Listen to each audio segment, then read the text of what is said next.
아마도 짐작컨대 자녀 교육하면 아마 대한민국 우리 어머니들 생각이 날 것입니다. 그리고 아마 세계적으로 이 자녀 교육에 아마 가장 열심인 민족은 유대 민족일 것입니다. 실제 그 결과와 열매들이 아주 곳곳에서 나타나고 있는데요. 유대 민족의 자녀 양육에 대한 10계명이 있습니다.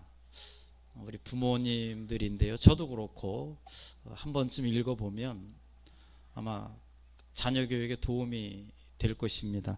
제가 한번 읽어보겠습니다. 배움은 벌꿀처럼 달콤하다라는 것을 가리킨다. 두 번째, 남보다 뛰어나라기보다는 남보다 다르게 자라도록 가르친다. 평생 가르치기 위해서는 어렸을 때 충분히 놀게 한다. 배우기 위해서는 듣기보다는 말을 좀 많이 하도록 유도하고 가르친다. 지혜가 부족한 사람은 모든 면이 부족하다라고 알려준다. 여기서 지혜라고 하는 것은 하나님을 아는 지혜겠죠. 몸을 움직이기보다는 머리를 써서 움직이도록 가르친다. 아이를 심하게 혼냈을지라도 밤에 잠을 잘 때는 정답게 대하도록 한다. 이 말이 참 무섭더라고요. 자녀 교육에 무관심한 부모는 하나님에게 죄를 짓는 것이다. 아홉 번째, 아버지는 자녀의 정신적 기둥이다. 제가 다시 한번 생각을 합니다. 열 번째, 남에게 받은 피해는 용서하되 평생 잊지 않도록 한다.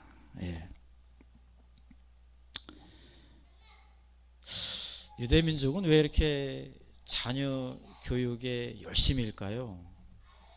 라는 질문을 누군가에게 했을 때 유대민족 부모 중에 한 분이 이렇게 대답을 했습니다.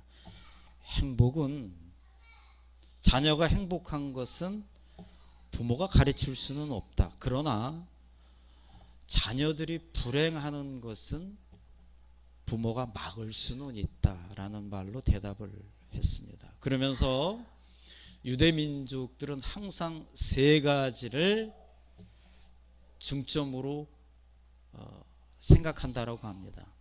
이 세 가지는 바로 들어주는 부모, 또 인내하는 부모, 그리고 기다리는 부모입니다. 자녀가 어떤 말을 했을 때 잘 들어주는 부모, 자녀가 어떤 걸 질문했어도 내가 그것을 알고 있어서 바로 대답하는 게 아니라 너 생각은 어떠니? 다르죠. 그 대답이 틀렸을지라도 아이가 말을 하고 그 말을 잘 들어준다. 들어주는 부모. 자, 또 한 가지는 인내하는 부모. 아이가 때로는 성장할 때 어렵고 힘든 시간을 보낼 때 그것을 부모가 답답해서 빨리 개입하는 게 아니라 알고 있지만 마음은 아프지만 보는 거예요. 이 아이가 넘어졌을 때 스스로 일어날 수 있도록 인내하는 거죠. 그리고 기다려 주는 겁니다. 아이가 할 수 있도록, 자기 스스로 할 수 있도록 기다려 주는 것, 이게 바로 유대인 부모들이 갖고 있는 세 가지 자녀교육 훈육법인데요. 들어주고 인내하고 기다려주는 것, 이거를 하나의 포인트로 잡는다면 역시 인내일 것입니다. 인내. 이 생각을 잘하고 오늘 본문 말씀을 다시 한번 보겠습니다. 내가 가는 길을 그가 아시나니 그가 나를 단련하신 후에는 내가 승군같이 되어 나오리라. 욥 사람 이름입니다. 아주 신앙심 좋고 좋은 사람이었습니다. 부자였습니다. 가정이 화목했습니다. 좋은 친구들이 옆에 있었습니다. 소위 존경받을 만한 인물이었습니다. 그러나 하루아침에 그가 소중하게 일군 재산이 다 잃어버립니다. 그리고 가족들은 한 명 한 명 하나님이 데려가십니다. 그리고 그렇게 믿었던 친구들이 욥이 가장 어려울 때 등을 한 명 한 명 돌립니다. 욥의 인생이 평안했는데요, 어느 순간에 폭풍우가 계속해서 몰아칩니다. 뭐 좀 한숨 쉴만 하면 또 다른 일이 터지고, 그 일이 좀 수습도 안 됐는데 더 큰 일이 터집니다. 계속해서 일이 터집니다. 한마디로 욥의 인생에 고난이 왔습니다. 여러분, 성경에서 고난은 크게 두 가지로 이야기를 하는데요, 하나는 그릇 행함으로 고난이 왔다 그럽니다. 한마디로 고난이라고 하는 게 있는데 내가 잘못해서 오는 고난입니다. 더 쉽게 말하면 그렇게 그냥 술 마시지 말라 그랬는데 말 안 듣고 술 마시고, 그렇게 담배 피지 말라고 했는데 자기 멋대로 나는 담배 피고, 그렇게 자기 멋대로 밤늦게 자고, 자기 멋대로 먹고 싶은 거 먹고, 어때요? 몸이 망가지죠. 병원 신세를 합니다.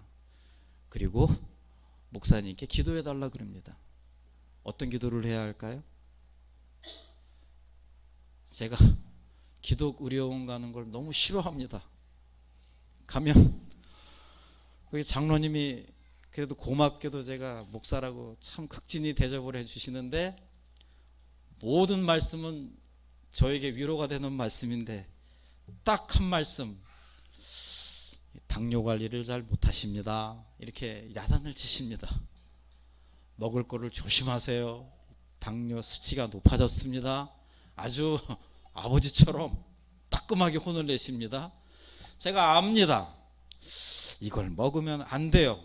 이거 먹으면 막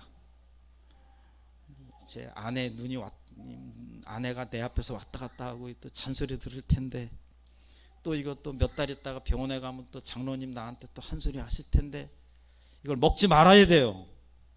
그런데도 먹고 있습니다. 먹고 있는 나를 발견합니다. 그리고 어느 순간에 당뇨 수치는 높아졌습니다. 이 그릇 행함으로, 잘못 행함으로 내가 받는 고난입니다. 어른들 말로 아파도 싼 겁니다. 또 한 가지의 고난은 오늘 말씀에 잘 나와 있습니다. 나를 단련하기 위해서 하나님이 나에게 주시는 고난입니다. 제가 부족하지만 나름대로 열심히 살아가고 있습니다. 부족하지만 기도하면서 목사님 말씀에 순종해서 가정생활, 직장생활, 일터에서의 생활을 그래도 뭐 나름대로 열심히 합니다. 그런데 이상하게 이렇게 일이 꼬이고, 이상하게 이렇게 좀 인간관계가 틀어지고 좀 이렇게 안 풀려요. 좀 이렇게 옆에 있는 사람은 잘 나가는데 이렇게 맥히고 잘 안 돼요. 자, 이제 그럴 때마다 이제 생각을 합니다. 나 왜 이럴까? 이렇게 잘못하는 것도 없는데 어려움이 온단 말이에요. 뭔가 좀 잘하려고 하는데 오해를 받고 힘든 일이 생깁니다. 그러면 어떻게 됩니까? 막 원망도 하게 되고, 예, 불평도 쏟게 되고, 주위 사람들이 다 싫고, 모든 게 다 나를 싫어하는 것 같고, 나중에는 막 하나님도 원망하게 되고 하나님에게 불평을 쏟아내죠. 여러분, 그 시간이 오래가지 않습니다. 하나님 절대 그 시간을 오래가지 않게 하십니다. 그러다가 어느 순간에 이제 깨닫습니다. 하나님이 내 양심에 생각을 심어주세요. 아, 그래, 내가 부족했구나, 내가 잘못됐구나. 그 생각을 심어주세요.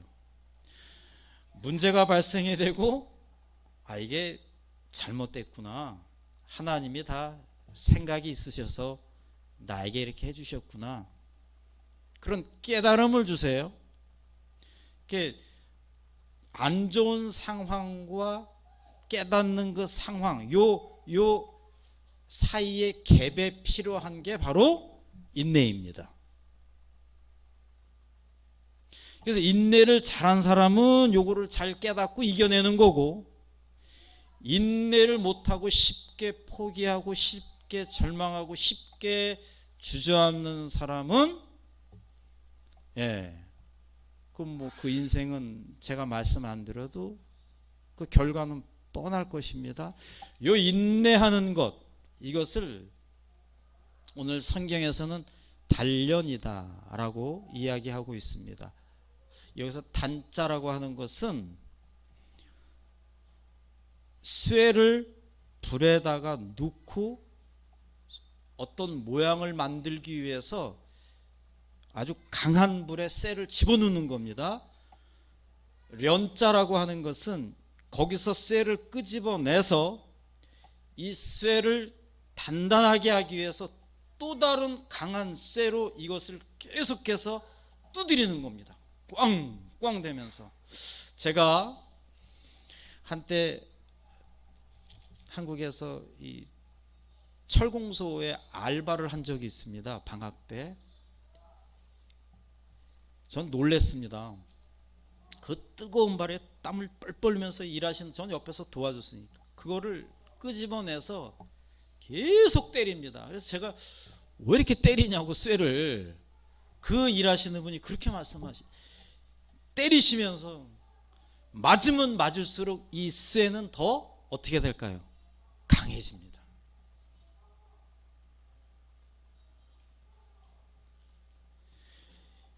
망치로 10대 맞은 쇠하고 이 망치로 100대를 맞은 쇠는 다르대요. 이것은 그냥 조그만 집을 짓는 데 사용되는 거고, 이 철은 어떻게 해요? 빌딩을 짓는 데 쓴다는 거예요. 다르다라고. 이게 단련한다. 어려운 시간과 내가 이 어려운 시간을 겪으면서 깨닫는 그 시간을 우리는 단련하는 시간이다. 유튜브 채널 중에 제가 자주 보는 채널이 소비더머니라고 있습니다. 소비더머니. 다양한 인물, 다양한 회사, 다양한 기업들이 탄생되고 지금까지의 과정을 아주 그 MZ세대에 맞춰서 아주 기가 막히게 만든 작품들인데요. 아주 인기가 좋더라고요. 근데 그걸 보면서 항상 이렇게 느끼는 거지만, 명품들도 많이, 뭐 루이비통이라든가 뭐 샤넬, 뭐 에르밴드, 뭐 별의별 그 명품이 탄생되기까지. 근데 그게 하늘에서 하루아침에 뚝 떨어지지 않았더라고요. 대부분 다 99%는 뭐 빌 게이츠도 그랬고, 뭐 저기 저 뭐죠, 애플, 그 다 이 그 자기네 집 창고에서, 그라지에서, 아니면 자기 방에서, 아니면 자취방에서 친구들하고 그냥 뭐 컴퓨터 이렇게 막 만지다가 그게 성장이 되고 그게 크게 된 거죠. 하루아침에 그냥 명품이 되지 않더라고요. 그리고 그게 뭐 계속해서 승승장구했느냐? 아니에요. 내가 만든 회사인데도 그게 쫓겨나요. 막 내가 부족하니까, 내가 잘못하니까. 그리고 막 어떨 때는 막 부도가 나고 회사가 문을 닫고. 그런데 그 어렵고 힘든 시기를 극복을 하고 이겨냅니다. 그래서 지금의 명품, 지금의 회사들이 탄생이 된 것입니다. 그 모든 인물과 회사들은 단련되는 거죠. 단련. 한 송이 국화꽃을 피우기 위해 소촉새가 늘 밤마다 울었던 그 시간, 그 인내의 시간, 단련의 시간이 필요하다. 자, 그런데요, 제가 이렇게 말은 우리 인내합시다라고 이야기하는데 그 인내가 쉬워요, 어려워요? 어렵습니다. 제 자신을 봐도 왜 이렇게 참고 견디는 게 어려운지 모르겠어요. 안 먹어야 되는데 먹어야 되고, 하지 말아야 되는데 해야 되고, 인내가 이렇게 어려워요. 근데 그 욥은 인내를 했습니다. 욥이 인내를 한 그 비결이 바로 오늘 본문에 나옵니다. 10절 초반부에 그러나 내가 가는 길을 그가 아시나니. 내가 가는 길을 하나님이 아십니다. 여러분, 천국 가는 그날까지 이 한 구절을 꼭 마음속에 두고 지우지 마세요. 저는 교회를 개척하고 지금까지 오면서 늘 내 마음 한쪽에는 저 말씀을 항상 두고 있었습니다. 기쁠 때도, 슬플 때도, 즐거울 때도, 괴로울 때도, 내 삶에 어떠한 일이 있어도 저 한 구절은 이 마음속에 항상 있었습니다. 모두 몰라도 하다못해 내가 아무 생각 없이 한 말과 행동 속에서도 누구는 알고 있다? 하나님은 알고 계세요. 하나님은 알고 계세요. 내 옆에 아무것도 없는 것 같아도 내 마음을 어느 누구도 알아주는 것 같지 않아도 하나님은 나를 알고 계세요. 여러분들이 갈고 가는 그 길, 너무 힘들어서 쓰러져 있는 그 시간, 할 말이 없어서 눈물 흘리는 그 시간, 아무도 나를 부축해 주지 않는 그 시간, 외롭고 괴로운 그 시간에도 누구는 알고 계신다? 하나님은 알고 계신다. 하나님은 알고 계신다. 도저히 납득할 수 없는 이 상황들, 도저히 이해하려고 해도 이해가 안 되는 그 상황들 속에서도 하나님은 알고 계세요. 여러분의 마음을 알고 계시고, 여러분들의 중심을 알고 계시고, 여러분들이 가는 그 길을 알고 계십니다. 우리는 그래서 알아요. 저도 그렇고 때로는 하나님의 말씀은 이리로 가라 그랬는데 나도 모르게 내가 이 길로 가고 있어요. 하나님은 너 그거 하면 안 되라고 하시는데 나도 모르게 이것을 하고 있어요. 하나님은 누군가에게 너 이렇게 사람에게 이렇게 상대하면 안 되라고 알아요. 성경에 써 있어요. 그런데도 나는 막 내 입에서는 막 악한 말이 나오고 나쁜 말이 나오고 나쁜 생각이 들어와요. 여러분, 그럴 때도 기억하십시오. 그 시간에도 하나님은 여러분과 함께 하십니다. 절대 내버려 두지 않았어요. 절대 내버려 두지 않았어요. 나의 가는 길을 그가 아시나니. 나의 가는 길을 그가 아시나니. 저 말씀을 내 마음속에 두고 있다라면 내가 3번 하나님 앞에 잘못할 거 2번 잘못할 수 있습니다. 내가 2번 실수할 거 1번으로 줄일 수 있습니다. 왜요? 하나님이 나를 지금 알고 계시는데, 하나님이 내가 가는 길을 지금 알고 계시는데, 그래서 우리는 치열하게 인내하며 단련하는 것입니다. 내 몸만 근육으로 만드는 게 아니라 내 영혼을 단련하면서 근육으로 만드는 거예요. 여러분, 우리가 살면서 그거 안 느끼세요? 뭐 하나 좀 해결이 되면 또 다른 문제가 발생이 됩니다.